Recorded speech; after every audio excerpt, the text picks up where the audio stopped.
Vous êtes né à la fin des années 40, Jean-Michel. Oui. Et à quel âge vous avez eu votre premier contact avec ce qu'on pourrait nommer la technologie moderne, avec les ordinateurs, avec les synthés? C'était quand? Avant, Vous aviez quel âge? avant les ordinateurs, en fait, j'ai grandi, moi. Mes parents ont divorcé quand j'avais 5 ans. Mon père est parti aux États-Unis et j'ai eu malheureusement très peu de contact avec lui. On n'avait pas. Souvent, il vaut mieux avoir 100 psychanalyses de comptoir, il vaut mieux avoir un conflit ouvert avec son père que rien. Et c'était un peu rien, c'est-à-dire une absence, une béance qui a été pénible à vivre et à supporter pour un enfant, un adolescent et même un adulte. Et la figure paternelle, c'était mon grand-père. Et mon grand-père était un homme assez extraordinaire qui était à la fois un musicien, un joueur de hautbois, c'était un ingénieur et un inventeur. Il a inventé une des premières consoles de mixage. Il a inventé aussi le premier T-Paz, les premiers électrophones, les premiers pick-up avec le haut-parleur dans le couvercle, avec les batteries incorporées, qui étaient en fait l'ancêtre de l'iPad, ou de l'iPod plutôt, ou du Walkman. Et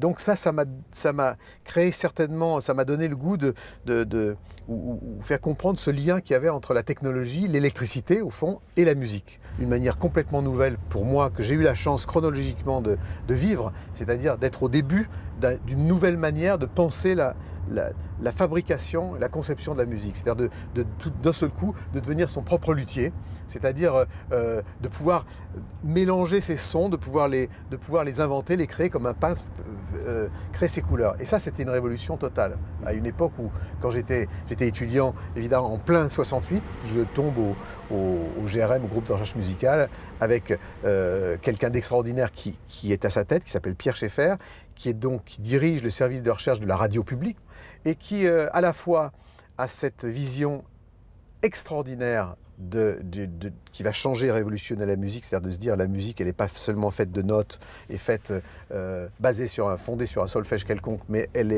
la musique, c'est du son. Et donc, on peut faire du son en allant avec un micro enregistrer des bruits dans la nature ou dans la ville.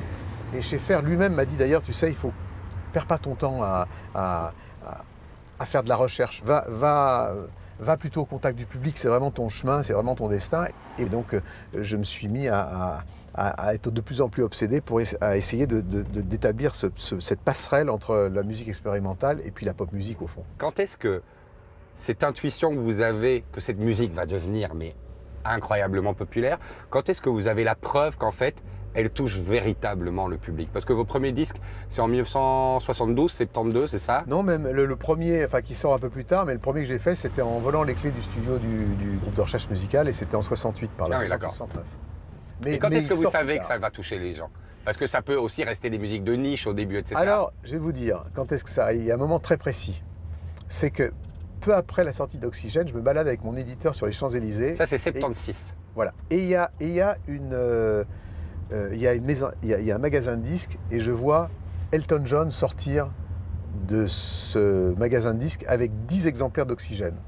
Et là, mon éditeur me dit, tu vois, je pense que ça va marcher.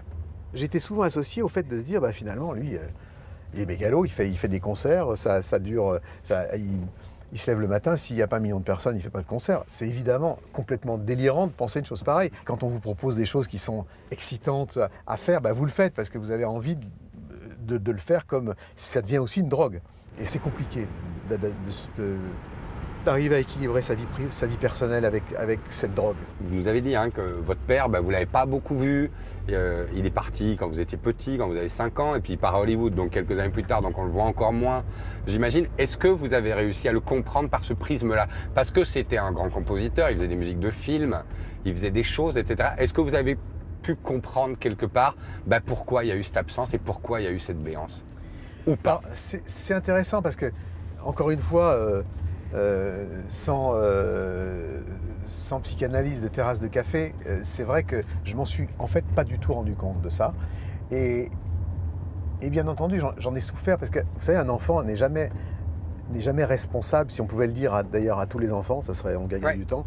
Les enfants ne sont jamais responsables des problèmes relationnels qui existent avec leurs parents.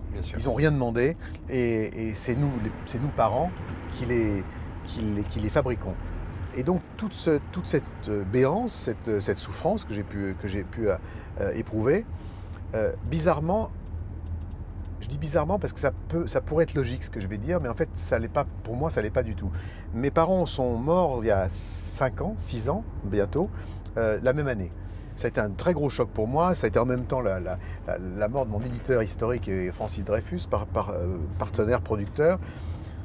Ça a été une période compliquée avec un divorce douloureux en même temps, tout est arrivé en même temps. Donc, et bizarrement, depuis ce moment-là, petit à petit, j'étais très en paix avec mon père. J'ai compris exactement ce que vous venez de dire, mais assez récemment. Finalement, cette addiction dont on parle, ben, il l'avait. Et qu'au fond, il a traversé sa vie en ayant sans doute un lien assez abstrait avec ses enfants, puisque ce qui s'est passé avec moi s'est passé aussi avec ma demi-sœur, avec Stéphanie, qui a été élevée par Michel Drucker, qui a joué un rôle magnifique de père pour Stéphanie, mais il a eu la même chose. Ma sœur a eu le même problème, et je pense que ça vient de là. Et du coup, c'est quelque chose que j'ai complètement intégré, et je suis aujourd'hui beaucoup plus en paix avec lui, probablement à cause de ça. C'est marrant de parler de Michel Drucker parce que c'est lui qui est au milieu de votre père et vous, quand vous remettez à votre père une victoire de la musique. Oui, c'est ça. C'était exactement ça. C'est très bizarre, c'est tout à fait l'ironie de la vie. C'est effectivement, j'ai pas vu mon père depuis encore une fois 8 ou 10 ans. Et Michel Drucker m'appelle en me disant, tu sais, on va remettre une victoire d'honneur à ton père, est-ce que tu voudrais le remettre? On sait que blablabla, c'est difficile, lui évidemment bien placé pour le savoir. Et je dis, bah écoute, oui, de toute façon, bon, il n'y a pas de problème. Mon père, monsieur Maurice Jarre.